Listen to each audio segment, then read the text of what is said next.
الحمد لله وكفى والصلاة والسلام على عباده الذين اصطفى خصوصا على سيدنا وحبيبنا وشفيعنا محمد المصطفى وعلى آله وصحبه أولي الصدق والصفاء. أما بعد فأعوذ بالله من الشيطان الرجيم. بسم الله الرحمن الرحيم. وما أرسلنا من رسول إلا بلسان قومه ليبين لهم فيضل الله من يشاء ويهدي من يشاء وهو العزيز الحكيم. ولقد أرسلنا موسى بآياتنا أن أخرج قومك من الظلمات إلى النور وذكرهم بأيام الله إن في ذلك لآيات لكل صبار شكور. صدق الله العلي العظيم. درشی پڑھی اللهم صل على سيدنا ومولانا محمد معدن الجود والكرم وآله وصحبه وبارك وسلم. الصلاة والسلام عليك يا رسول الله. الصلاة والسلام عليك يا حبيب الله. الصلاة والسلام عليك يا رحمة للعالمين وعلى آلك وأصحابك يا شفيع المذنبين. حمد و صلاۃ کے بعد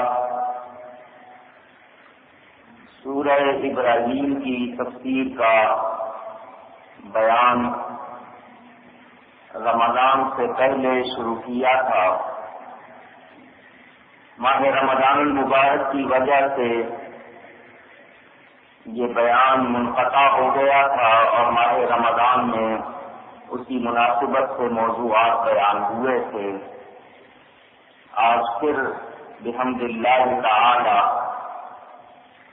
تفسیر کا مسلسل بیان جاری کر رہا ہوں. اللہ تعالی اپنے فضل سے اس کو پورا کرنے کی توفیق عطا فرمائے. عید کا تیسرا دن ہے اور آج ہمارے شہر میں برسات ہو رہی ہے اور تھوڑی سی دیر میں ماشاءاللہ شہر جل تھل ہو گیا ہے. اسی وجہ سے شاید لوگوں کو کچھ آنے میں دشواری بھی ہوئی ہوگی. بہرحال اللہ تعالی اس بارش کو ہمارے لیے باعث رحمت بنائے اور اس میں ہمارے لیے خیر ہی خیر ہو. پہلے یہ بیان ہوا تھا. اللہ فرماتا ہے ہم نے ہر رسول اس کی قوم ہی کی زبان میں بھیجا. یعنی جو نبی جس قوم کی طرف آیا اس کی زبان اللہ تعالی نے اس نبی کو سکھائی. ہمارے نبی پاک صلی اللہ علیہ وسلم ساری کائنات کے رسول بن کر آئے. اللہ نے آپ کو ساری زبانیں سکھائیں.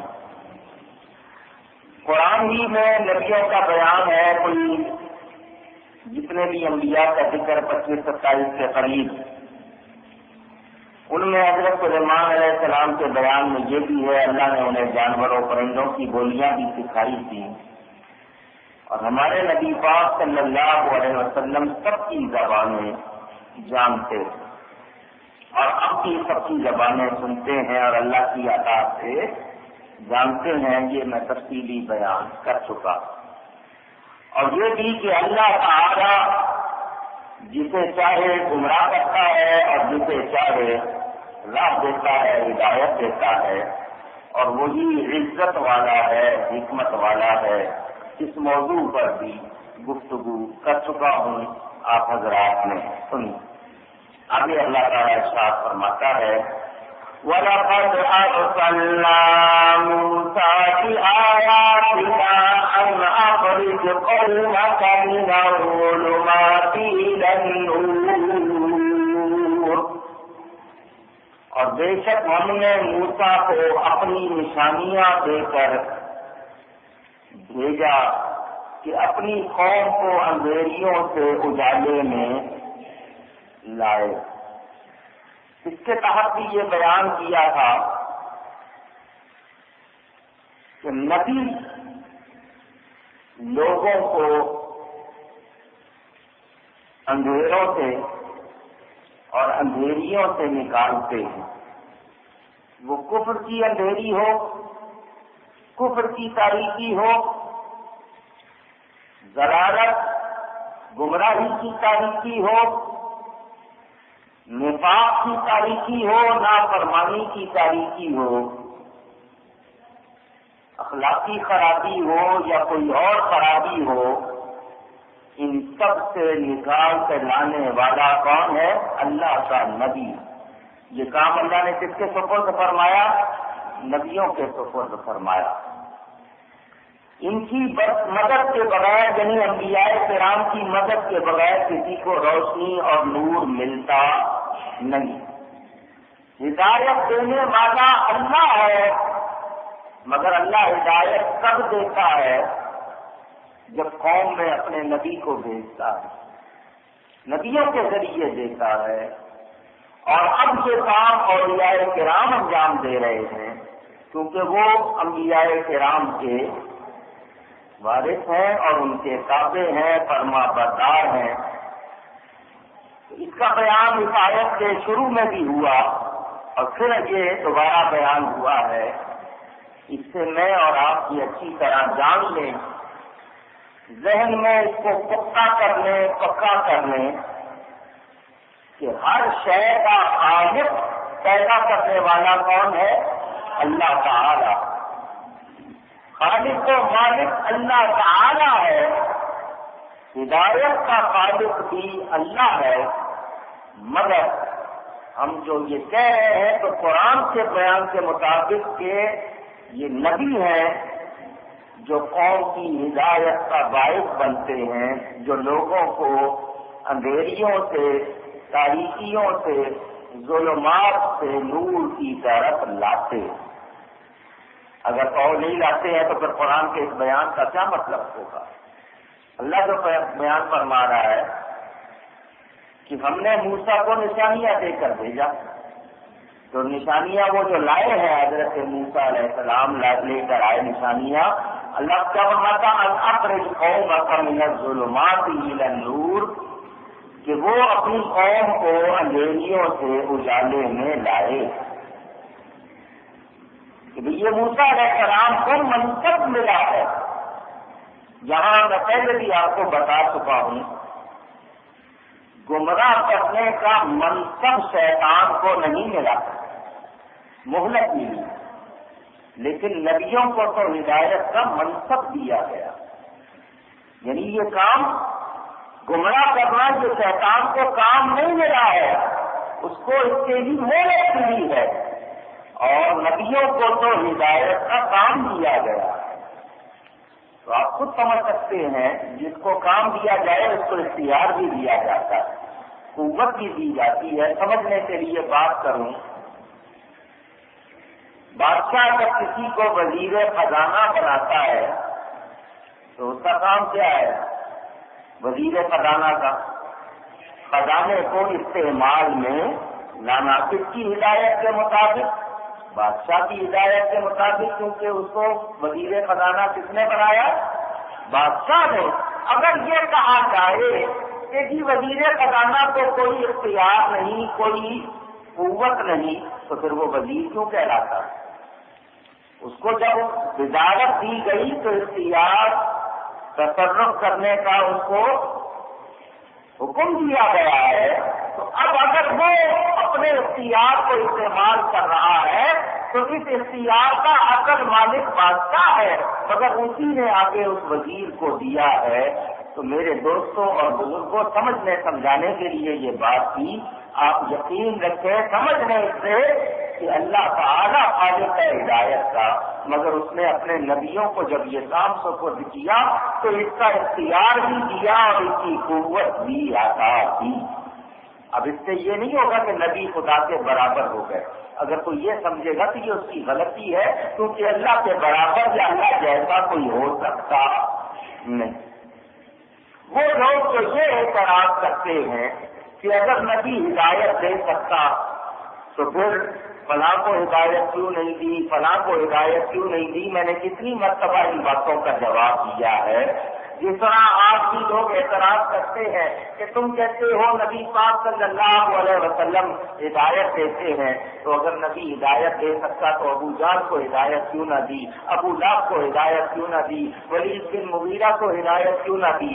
وہ یہ اعتراض کرتے ہیں کہ اگر ہدایت دے سکتے تھے تو کیوں نہیں دی؟ تو میں اس کے جواب میں یہی پوچھتا ہوں، یہ بتائیں کہ اللہ ہدایت دے سکتا ہے یا نہیں؟ تو پھر اللہ نے کیوں نہیں دی؟ نبی کا ذکر تو بعد میں ہوگا، پہلے یہ بتاؤ کہ تم یہ کہتے ہو کہ اللہ ہدایت دینے والا ہے، نبی ہدایت نہیں دیتا، تو میں پوچھتا ہوں کہ پھر اللہ نے اس کو ہدایت کیوں نہیں دی؟ لازمی بات ہے، آخری جواب یہی ہوگا کہ اللہ نے چاہا نہیں، تو جس کو اللہ نے نہیں چاہا اس کو اللہ کے حبیب نے بھی نہیں چاہا، بات ختم ہو گئی۔ کیونکہ حضور اللہ کی مرضی کے خلاف کرنے والے نہیں، اللہ کی رضا کے خلاف کرنے والے نہیں ہیں۔ تو وہ لوگ جو اعتراض کرتے ہیں وہ اپنی ناسمجھی کی وجہ سے کرتے ہیں، ان کا اعتراض نادانی پر ہے، وہ ہرگز حقیقت کو سمجھتے نہیں۔ ظلمات کا لفظ جمع کا ہے، نور کا لفظ واحد ہے، پتہ چلا تاریکیاں بہت ساری ہیں، نور ایک ہی ہے، نور ایک ہی ہے، اور یہ اللہ نے اپنے نور سے اپنے حبیب کے نور کو بنایا اور اس نور سے ساری کائنات بنی، یہ سارے اسی نور کے پیغام ہیں اور نبی اسی نور کی طرف لاتے ہیں۔ لوگ تو نبیوں کو نور نہیں مانگتے، جب مانگتے نہیں تو مانگتے نہیں، جب مانگتے نہیں تو پھر لیتے نہیں، تو مانگیں گے نہیں تو ملے گا کہاں سے؟ ان کو ملتا بھی نہیں، اور جو مانگتے ہیں وہ مانگتے ہیں، جب مانگتے ہیں تو ملتا ہے تو وہ خود بھی نور ہو جاتے ہیں۔ یہ ایمان کیا ہے؟ یہ بھی نبی پاک کی نور کی ایک شعاع کا نام ہے۔ میری بات نہ سنو تو آپ خود علامہ شبیر احمد عثمانی جو علماء دیوبند میں بہت بڑے عالم مانے جاتے ہیں، انہوں نے جو قرآن کی تفسیر حاشیہ لکھا ہے، بازار میں تفسیر عثمانی کے نام سے ملتا ہے، اس میں وہ لکھتے ہیں کہ مومن کا ایمان نور محمدی صلی اللہ علیہ وسلم کی ایک کرن، ایک شعاع کا نام ہے۔ تو آپ سمجھ لیجئے کہ جب ایک کرن کا نام مومن کا ایمان ہے تو خود نبی کی ذات میں کتنا نور ہوگا، ان کی نورانیت کا اندازہ کیا جا سکتا ہے۔ جو لوگ اعتراض کرتے ہیں وہ غلطی پر ہے، ان کو اس طرح کے اعتراض کر کے خود کو خراب کرنا نہیں چاہیے، اور اس کے باوجود کرتے ہیں تو ان کی قسمت، ان کی مرضی۔ ہمیں یہ معلوم ہو گیا کہ نبی لوگوں کو اندھیریوں سے اجالے میں لاتے ہیں، اور اس بات کی ان کو طاقت، قوت، اختیار عطا کرنے والا اللہ تعالیٰ ہے۔ جب اللہ کسی کو قوت و اختیار دے تو میں اور آپ انکار کرنے والے کوئی ہوتے نہیں۔ آئیے اس سے اگلی آیت پر گفتگو کرنی۔ اللہ فرماتا ہے وَذَكِّرْهُم بِأَيَّامِ اللَّهِ،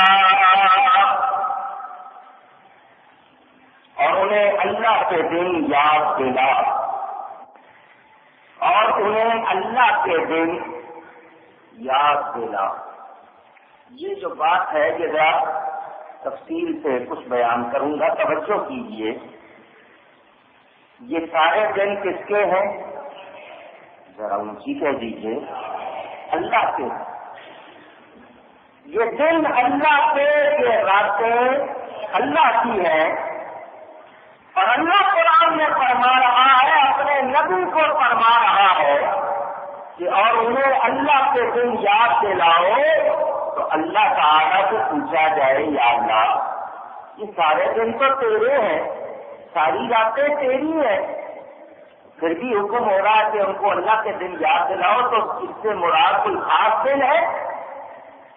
تو پتہ چلا کہ دن تو سارے ہی اللہ کے ہیں، مگر یہاں مراد تمام دن نہیں ہے بلکہ کچھ دن خاص ہیں. ہم بھی سب اللہ کے بندے ہیں، مگر جب اللہ تعالیٰ اپنے بندوں کو پکارتا ہے تو پھر وہاں پر تخصیص آ جاتی ہے. ہر بندے کے ساتھ اس کی خوبی بیان ہوتی ہے. خاص بندوں کا ذکر آیا ہوا عباد الرحمان قرآن میں فرمایا. دعویٰ تو ہم سب اللہ کے بندے ہونے کا کرتے ہیں اور سب اللہ کے بندے ہیں، مگر اللہ کا بندہ جسے اللہ فرماتا ہے وہ ہر ایک نبی خاص ہوتے ہیں. اللہ کے دن یاد دلاؤ، کیا مطلب؟ کچھ خاص دن. تو میں نہیں کہتا. حضرت ابن عباس رضی اللہ تعالی عنہما، حضرت ابی ابن کعب اور حضرت مجاہد اور قتادہ رضی اللہ تعالی عنہم، ان کے نزدیک اللہ کے دنوں سے مراد وہ ہے جن دنوں میں، بلکہ انہوں نے تو ان کو اللہ کی نعمتیں کہا. اور مقاصد کے نزدیک وہ واقعات ہیں جو گزشتہ امتوں یعنی قوم نوح، قوم عاد، قوم ثمود وغیرہ کو پیش آئے. تو حکم یہ ہوا کہ اپنی قوم کو وہ واقعات بتاؤ جو ان خاص ایام میں ظاہر ہوئے، خواہ وہ نعمت کی صورت میں یا مصیبت کی شکل میں. پتہ کیا چلا؟ ان ایام سے مراد وہ دن ہے جن دنوں میں اللہ نے اپنے بندوں پر کوئی نعمت اتاری یا ان دنوں میں اللہ کے بندوں پر کوئی خاص مصیبت اتری. کچھ لوگوں پر عذاب اترا تو ان کے لیے وہ دن مراد ہے، اور جن پر انعام نازل ہوا ان کے لیے وہ دن مراد. بات آپ کی سمجھ میں آ رہی ہوگی، ذرا توجہ کیجیے گا. پہلا مسئلہ تو ہم جو اس آیت سے نکالے ثابت ہوتا ہے، توجہ کریں. اس لیے بتا رہا ہوں کہ لوگ بہت سے شش و پنج میں رہتے ہیں، تفسیر سن کے اس کو سمجھ لیں. پہلی بات تو کیا پتہ چلی اس آیت سے کہ ہم اگر عید میلاد النبی مناتے ہیں تو غلط نہیں کرتے. اللہ خود فرماتا ہے اللہ کے دن یاد دلاؤ. تو جن دنوں میں بندوں پر نعمت کا نزول ہوا ہے، اللہ کی نعمت نازل ہوئی ہے، وہ دن اللہ کے دن ہے. اور ربیع الاول کی 12 تاریخ جس میں ہم عید میلاد النبی مناتے ہیں، یہ وہ دن ہے کہ اللہ کی سب سے بڑی نعمت اس دن آئی. جب چھوٹی نعمتیں اس کے مقابلے میں جو نعمتیں چھوٹی ہیں، جب ان کی آمد کا، ان کے نزول کا دن جو ہے وہ اللہ کا دن ہے اور اس کو منانا چاہیے، تو اندازہ کریں کہ ان دنوں کے بارے میں پھر ہمارے پاس یہ جو ہم منا رہے ہیں ہمیں کسی شک و شبے کی کوئی گنجائش نہیں. معراج ہم منائیں، شب برات منائیں، شبان قدر منائیں، یہ سارے دن اللہ کے دن کہلائیں گے اور ان میں کسی شک و شبے کی کوئی گنجائش نہیں. میرے دوستوں اور بزرگوں توجہ کیجیے. حضور اکرم صلی اللہ علیہ وسلم ہجرت فرما کر مکہ مکرمہ سے مدینہ منورہ پہنچے تو حضور صلی اللہ علیہ وسلم نے دیکھا کہ مدینہ میں رہنے والے یہودی 10 محرم کا روزہ رکھتے تھے. یوم عاشورہ کہتے ہیں آپ. عاشور یہ 10ویں دن کو ہی کہا جاتا ہے. محرم کی 10 تاریخ کو یوم عاشورہ اصطلاحاً کہتے ہیں، ویسے تو ہر مہینے کی 10 تاریخ کہلا سکتی ہے، لیکن اس دن کو کہا جاتا ہے مشہور ہے۔ واقعہ کی 10 تاریخ جو نے عاشورہ کا وہ لوگ روزہ رکھتے تھے۔ حضور صلی اللہ علیہ وسلم نے اپنے صحابہ سے فرمایا ان سے پوچھو یہ 10 تاریخ کا روزہ کیوں رکھتے ہیں؟ تو ان یہودیوں نے یہ جواب دیا کہ آج کے دن اللہ نے ہمارے نبی موسیٰ علیہ السلام کو فرعون سے نجات دی تھی۔ فرعون اور اس کا لشکر آج کے دن غرق ہوئے تھے، موسیٰ علیہ السلام کو ان سے نجات مل گئی تھی، تو ہم اس خوشی میں آج کا دن مناتے ہیں اور روزہ رکھتے ہیں۔ یہ کام کون کرتے تھے؟ یہودی، مدینہ منورہ کے رہنے والے، اس وقت جو وہاں سے بعد میں ان کو نکالا گیا، تو وہ لوگ روزہ رکھتے تھے۔ تو حضور صلی اللہ علیہ وسلم نے کیا فرمایا؟ حدیث کی کتابیں اٹھا کے دیکھ لیں، حضور صلی اللہ علیہ وسلم نے فرمایا ہم تم سے زیادہ حق رکھتے ہیں کہ آج کا دن منائے، کیونکہ موسیٰ کی خوشی منانے کا حق ہم تم سے زیادہ رکھتے ہیں۔ چنانچہ حضور صلی اللہ علیہ وسلم نے خود روزہ رکھا اور اپنے صحابہ کو حکم دیا کہ تم بھی روزہ رکھو۔ فصامہ وامر بصیامہ، حدیث کے الفاظ ہے، خود نبی پاک نے روزہ رکھا اور اپنے صحابہ کو بھی حکم دیا کہ تم بھی روزہ رکھو، اور ساتھ ہی یہ بھی فرما دیا کہ آئندہ سال 9 اور 10 کا رکھنا، یعنی یہودیوں سے مخالفت ہو جائے، یہ ایک دن کا رکھے ہیں، تم 2 دن کا رکھنا، تاکہ ان کی مکمل شباہت نہ ہو۔ لیکن اس سے پتہ چل گیا کہ موسیٰ علیہ السلام کو جس دن فرعون سے نجات ملی، اس دن کا منانا نبی پاک نے بتا دیا کہ وہ دن جس پر اللہ کے کسی بندے کو نعمت ملی ہے تو وہ دن اللہ کا دن ہے، اس کا منانا غلط نہیں۔ اندازہ کیجئے جس دن فرعون سے نجات ملے وہ دن منانا تو جائز ہو، اور جس دن ساری کائنات کو کفر و شرک سے نجات ملے، ظلمت سے نجات ملے، برائی سے نجات ملے، اور اس کا نجات دہندہ نبی پاک تشریف لائے، تو اندازہ کرو اس دن کا منانا کیسے غلط ہو سکتا ہے۔ جو لوگ نبی پاک صلی اللہ علیہ وسلم کی آمد کے دن کے بارے میں انکار کرتے ہیں وہ ہرگز درست نہیں۔ اگر وہ اس دن خوشی نہیں مناتے تو نہ منائے، ہمیں ان سے کوئی جھگڑا نہیں، نہ مناؤ، کیونکہ جن کو خوشی ہوگی وہی منائیں گے، جن کو نہیں ہوگی وہ منا سکتے نہیں، سیدھی سی بات ہے۔ تو ہمیں خوشی ہے، ہم مناتے ہیں، مناتے آ رہے ہیں، انشاءاللہ مناتے رہیں گے۔ رہے گا ان کا چرچا رہے گا، یہ ذکر ختم ہو سکتا نہیں۔ رہے گا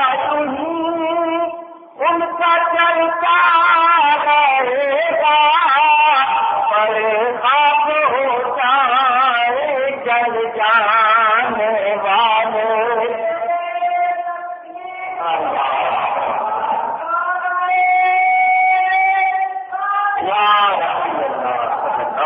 وسلم ان بند کرنے والوں نے بڑی کوشش کی مگر خود بند ہو گئے، نبی کا میلاد بند نہیں ہو سکا، نہ ہی ہو سکے گا، یہ سلسلہ یوں ہی جاری رہے گا۔ مجھے اور آپ کو پتہ چل گیا کہ اللہ کے دن خاص ہے، ہر دن اللہ کا دن ہے، لیکن جو دن یہاں پر مراد ہے وہ دن خاص ہے۔ عجیب بات ہے، میری کتاب آپ نے شاید دیکھی ہوگی، اسلام کی پہلی عید، اس میں یہ حوالہ موجود ہے۔ جنوبی افریقہ میں دیوبندیوں نے پوسٹر چھاپا کہ اللہ کے دن جو ہے ان سے مراد لوگ میلاد النبی لینے لگ گئے، معراج لینے لگ گئے۔ یہ مراد نہیں ہے، بلکہ وہ جو پہلی قوموں پر دن آئے تھے، بنی اسرائیل پر جب من و سلوہ اترا، یا قوم عاد و ثمود کے جو دن تھے، بس وہی دن تھے۔ مجھے بڑی حیرت ہوئی کہ یہ لوگ غیر مسلموں میں رہ کر اپنے آپ کو کیا بتا رہے ہیں۔ وہاں پر ہندو ہولی مناتے ہیں، عیسائی ایسٹر مناتے ہیں، کرسمس مناتے ہیں، یہ مسلمان کہلانے والے دیوبندی وہاں بھی کرسمس بھی مناتے ہیں، ہولی بھی مناتے ہیں۔ ایسٹر بھی مناتے ہیں، بلکہ ان لوگوں سے زیادہ مناتے ہیں، اس پر ان کو کوئی اعتراض نہیں۔ اور ہم اگر میلاد النبی منانے کے لیے کہہ دیں تو یہ جناب شور مچانے لگ جاتے ہیں۔ تو اس کا مطلب یہ کہ انہیں صرف چھ ہے نبی پاک، دشمنی ہے ان کو حضور سے محبت، ورنہ یہ ایسی باتیں نہ کرتے۔ آپ ان کے سامنے شیطان کا تذکرہ کرو، ان کو مرچیں نہیں لگیں گی۔ آپ ان کے سامنے کافروں کا تذکرہ کرو، ان کو مرچیں نہیں لگیں گی۔ آپ ان کے سامنے نجدیوں کا ذکر کرو، ان کو مرچیں نہیں لگیں گی۔ کافروں کا، غیر مسلموں کا، جس مرضی قوم کا ذکر کر لو، مرچیں نہیں لگیں گی۔ جہاں نبی پاک کی شان بیان کرو گے، ان کو مرچیں لگنی شروع ہو جائیں گی۔ کیوں؟ اس کی واضح علامت یہ ہے کہ ان کے دل میں نبی پاک کی محبت، کیونکہ جس کو محبت ہوتی ہے وہ تو معبود کا ذکر پسند کرتا ہے، بار بار کرتا ہے۔ آپ کو میں محبت کے بارے میں گزشتہ جمعے تفصیل سے سنا چکا ہوں۔ محبت والوں کی کیا شان ہے؟ ان کو حضور صلی اللہ علیہ وسلم سے محبت نہیں۔ وہ مجنو جس کو لیلا سے محبت تھی، وہ ہر وقت لیلا لیلا لیلا لیلا کرتا تھا، انگلیوں کو قلم بنا دیتا تھا، ہوا کو کاغذ بنا دیتا تھا، لکھ رہا لیلا، زمین پہ لکھ رہا لیلا، جہاں اس کا دل جو سوال کرے جواب میں وہ صرف لیلا کہتا تھا۔ وہ عارضی دنیا کے سامنے لوگ کا اس قصے کو آپ فرضی کہو یا حقیقی کہو، اس کو تو اتنی محبت کہ وہ اپنے محبوب کا نام جپ رہا ہے اور ثابت کر رہا ہے کہ مجھے اس سے زیادہ پیارا کوئی نہیں۔ اور یہاں پر حال یہ ہے کہ ایمان والے کہلائیں، جس نبی کا کلمہ پڑھے اور یہ بھی سمجھے کہ اس نبی کی خاطر اللہ نے کوئی کائنات بنائی جو اللہ کا عزیز ہے، اس کا ذکر ان کو اچھا نہ لگے تو پھر دشمنی ہوئی یا نہیں ہوئی؟ اور ایمان والے حضور صلی اللہ علیہ وسلم کا ذکر ہی چاہتے ہیں، بلکہ وہ تو کہتے ہیں سوتے ہوئے ان کا ذکر کریں، اٹھتے ہوئے ان کا ذکر کریں۔ میں سو جاؤں یا مصطفیٰ کہتے کہتے، کھلے آؤ اللہ اعلیٰ کہتے کہتے۔ محبت والے تو ہر وقت ان کا ذکر کرنا چاہتے ہیں، اور ان کو ان کا ذکر پسند نہیں، تو پتہ چلا ان کو محبت نہیں۔ اور جس کو نبی سے محبت نہیں وہ کہاں کا مومن ہے؟ وہ کیسا مومن ہے؟ اس کا کیا تعلق ہے ایمان سے؟ کیونکہ جو نبی سے محبت نہیں رکھتا وہ مومن کہلا سکتا نہیں۔ سیدھی سی بات، کوئی جھگڑے کی بات نہیں۔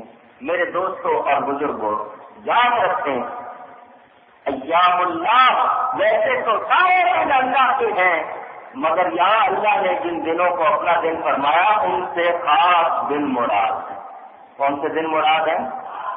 میں نے پہلے بھی آپ کو سمجھنے کے لیے یہ بات بتائی ہے، پھر بتا دیتا ہوں۔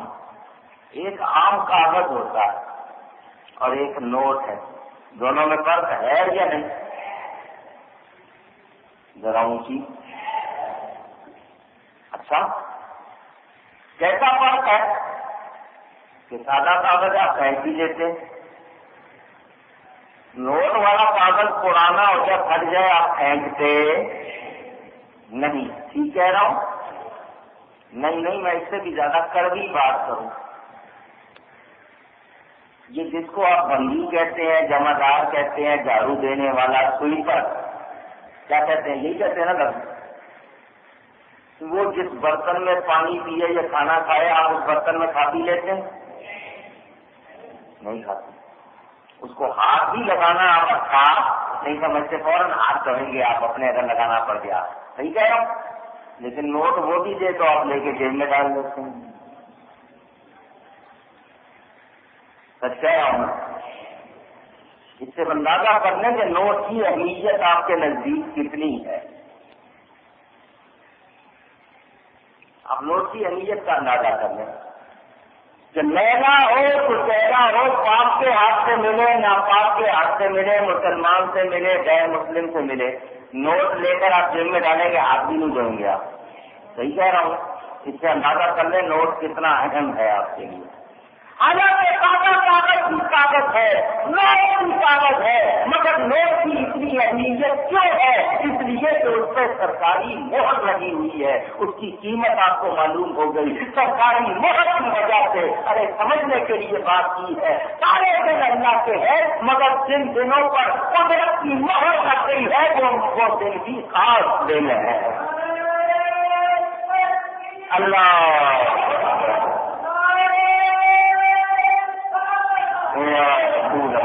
صلی اللہ علیہ وسلم، سارے دن اللہ کے ہیں، ساری راتیں اللہ کی ہیں۔ اگر کسی کاغذ پر سرکاری مہر لگ جائے تو وہ کاغذ اہم ہو جاتا ہے، تو جس دن رات پر اللہ کی مہر لگ گئی وہ دن رات بھی خاص ہو گئے، وہ اہم ہو گئے، وہ اب عام دنوں جیسے نہیں۔ بات سمجھ میں آئی آپ کی؟ اگر اس کے بعد بھی صبح رہ گیا کسی کو تو وہ بولے تو میں اس کو اور مزید واضح کر دوں۔ ان دنوں پر موڑیں لگ گئی تو یہ جو اللہ کے دن ہیں ان سے مراد وہ خاص دن ہے جن دنوں میں اللہ نے اپنی کوئی نعمت نازل فرمائی، کوئی نعمت عطا فرمائی، اور ان لوگوں کے لیے وہ دن جن پر ان کوئی عذاب ہوا۔ اب دونوں کی باتیں سامنے رکھے کہ کچھ لوگوں پر کسی دن میں عذاب ہوا، کچھ لوگوں پر کسی دن میں رحمت اور نعمت نازل ہوئی، تو آگے اللہ نے اس کی بات کو واضح فرما دیا۔ توجہ کریں، اللہ فرماتا ہے ان فی ذلک لآیات لکل صبار۔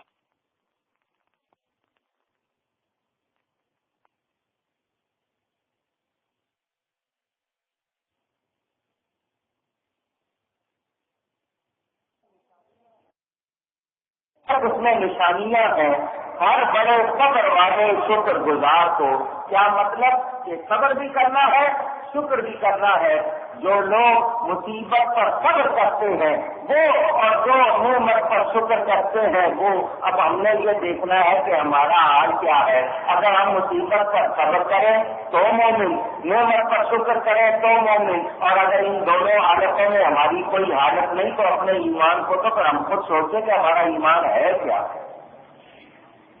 ان لوگوں کو دیکھیے اگر انہوں نے جن پر آزاد ہوا، آزاد کے باوجود اللہ کو نہیں مانا، اللہ کو تسلیم نہیں کیا، وہ لوگ آج بھی خراب ہو رہے ہیں۔ تو یہ تو صبر کرنے والا، شکر کرنے والا مومن ہے۔ تو مجھے اور آپ کو جان لینا چاہیے کہ اگر ہم کسی دن میں اللہ کی نعمت پر شکر کرتے ہیں تو اس کا ثبوت اگر کوئی مانگے تو یہ تو قرآن میں موجود ہے۔ پہلی بات تو میلاد شریف کی پتہ چل گئی کہ اللہ کی نعمت پر شکر کرتے ہوئے اس کو اللہ کا دن سمجھ کے منانا یہ کوئی غلط بات نہیں۔ دوسری بات کیا پتہ چلی، جس دن کو اللہ کے کسی پیارے سے نسبت ہو جائے وہ دن اللہ کا دن ہو جاتا ہے۔ وہ دن کس کا دن ہو جاتا ہے؟ اچھا، اگر آپ یہاں پر اس بات کو نہ مانے اور کہیں کہ نہیں جی اللہ کا دن ساری اللہ کے دن ہے وہ خاص ہو جاتا ہے، تو اس کا ثبوت تو مل گیا کہ خاص دن مراد ہے۔ اب اگر یہ کہا جائے کہ بندے کی نسبت کی وجہ سے اس دن میں کوئی کمی یا بڑائی نہیں آتی، کوئی خوبی نہیں آتی، تو میں پوچھنا چاہوں گا قرآن میں اللہ نے کیوں ذکر فرمایا وَسَلَامٌ عَلَيْهِ يَوْمَ وُلِدَ وَيَوْمَ يَمُوتُ کیوں فرمایا؟ حضرت یحییٰ اور حضرت عیسیٰ علیہ السلام کی پیدائش کے اور وفات کے دن پر اللہ نے سلام کیوں بھیجا؟ سورہ مریم 16واں پارہ اٹھا کے دیکھ لیجیے۔ اور دنوں کا ذکر ہے، ان کا ذکر کیوں فرمایا؟ اگر کسی دن کی نسبت کا کوئی بیان نہیں تو یہاں اپنے انبیاء کے نسبت سے اللہ نے دنوں کا ذکر کیا۔ تو جب اللہ کے کسی پیارے سے نسبت ہو جائے تو نسبت کی وجہ سے چیز کو اہمیت ملتی ہے۔ جتنی نسبت اہم ہوگی، جتنی نسبت اونچی ہوگی اتنا ہی درجہ بھی بلند ہوگا۔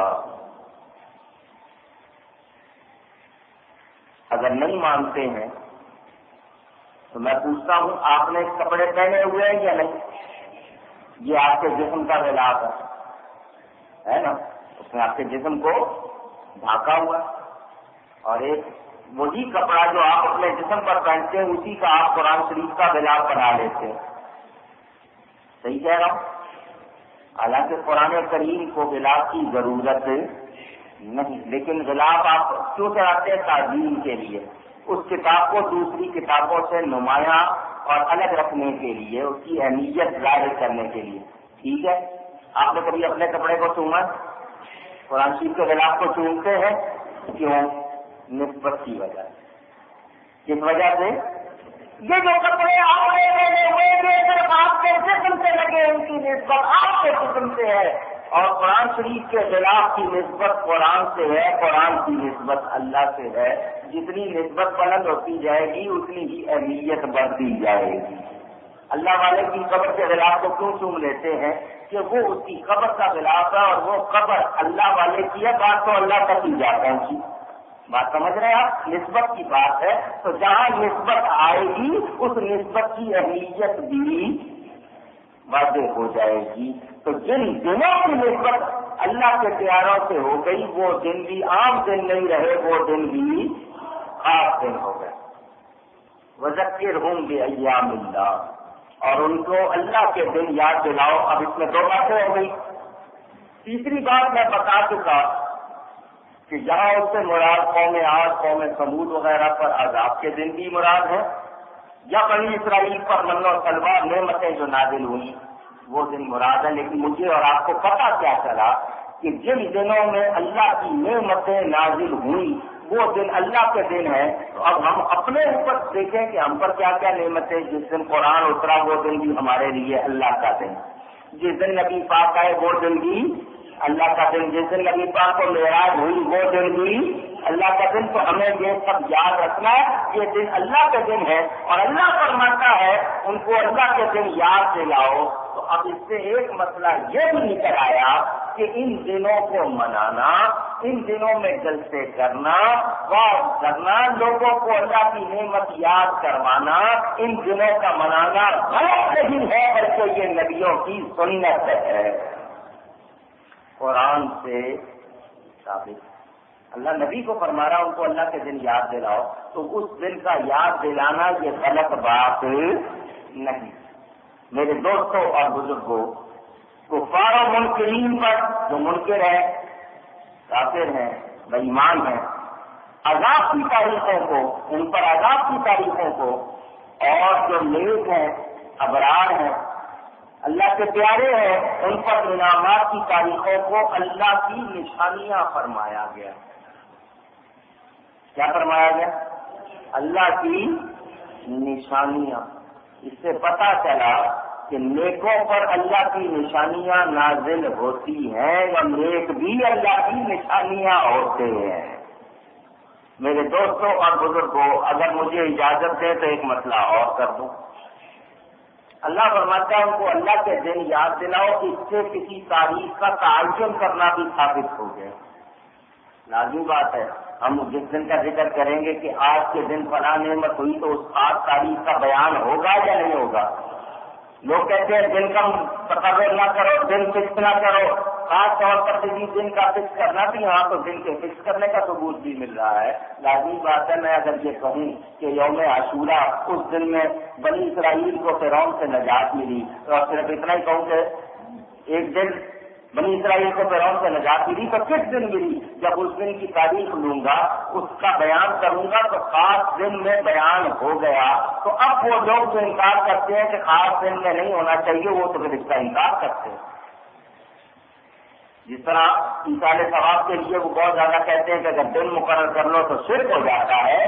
دن کا واجب فرض کرنا ہم ضروری نہیں کہتے، کسی دن بھی ایصال ثواب ہو جاتا ہے، فرض نہیں، لیکن یہاں سے پتہ چل گیا کہ اس خاص دن میں اس کا بیان یہ ہرگز غلط نہیں۔ جو لوگ اس کو ایسا کہتے ہیں وہ غلط کہتے ہیں، ان کو ایسا کہنا نہیں چاہیے۔ اس سے تو ہمیں یہ ثبوت مل گیا کہ خاص دن میں اس کا اہتمام کرنا، اس کو منانا، یہ قرآن سے ثابت ہے۔ خاص دن کا ہم انکار کر سکتے نہیں۔ یہ بھی ہمیں یہ مسئلہ اس سے معلوم ہوا، اور اس سے مراد کیا ہے؟ یا تو ان کا ذکر کرو، بیان کرو، تذکرہ کرو، اور یا پھر یہ کہ ان تاریخوں میں خاص طور پر عبادت کرو کہ روزانہ تو کرتے ہو مگر ان دنوں میں خاص طور پر کرو، کیونکہ یہ اللہ کے دن ہے، اور جو اللہ کے دن ہو لازم بات ہے ان میں جو نیکی کی جائے گی اس کا درجہ بھی زیادہ ہوگا وہ عام دنوں کے برابر نہیں. جیسے شب قدر آپ مناتے ہوئے عبادت کریں تو اس ایک رات میں جو عبادت کی جائے وہ 1000 مہینے کی عبادت سے بہتر ہوتی ہے. تو جب اللہ کے دل میں جس کو اللہ کا اپنا دل فرما رہا ہے تو اللہ کے دنوں میں جب یہ نیکیاں کریں گے تو یقیناً ان کا درجہ عام دنوں سے بڑھ سکتا. وہ لوگ جو انکار کریں کہ نہیں جی یہ دل نہیں ہے تو ان سے پوچھو پھر ایک خاص تاریخ میں اپنے دارالعلوم کا جشن کیوں منایا تھا؟ اگر تاریخ مقرر کرنا اور اس خاص تاریخ کو کوئی اہمیت نہیں ہوتی تو تم نے اس خاص تاریخ کو 100 سالہ جشن کیوں منایا؟ اپنے مفتیوں کی بردیاں تم خاص دنوں میں کیوں مناتے ہو؟ اسی دن کیوں مناتے ہو؟ کہتے ہیں کہ ٹھیک ہے چلو دن کا بھی ثبوت ہو گیا خاص دن کا، مگر یہ جو خاص حالت ہے منانے کی یہ خاص طریقے سے منانا یہ تو درست نہیں. تو ان سے پوچھو کیا شب قدر جس طرح مناتے ہو صحابہ نے اس طرح منائی تھی؟ تم لوگوں جس طرح برسیاں مناتے ہو کیا صحابہ نے اس طرح برسیاں منائی تھی؟ اس طرح پوسٹر چھاپے تھے، کانفرنسیں کی تھی، ہوٹل بک کیے تھے؟ تو جب تم اپنے لیے کرتے ہو اور ہم طریقہ اپنے لیے جائز سمجھ لیتے ہو تو صرف میلاد کے معاملے میں کیوں تمہیں تو مرچیں لگتی ہے؟ اس سے صاف بات ایسے ہوتی ہے کہ تم جو مرضی کر لو وہ جائز اور ہم جو قرآن و سنت کی ہدایات کے مطابق کریں وہ بھی تمہارے نزدیک ناجائز. تو اس کا نام دین نہیں، اس کا نام انصاف نہیں ہے، یہ تمہارا ظلم ہے اور ظالموں کو اللہ ہدایت دیتا. ان کا اس طرح سے اعتراض کرنا یہ ان کی جہالت ہے اور ہمارے طریقوں کے مطابق ان کا عمل کرنا یہ ہماری صداقت کی دلیل ہے.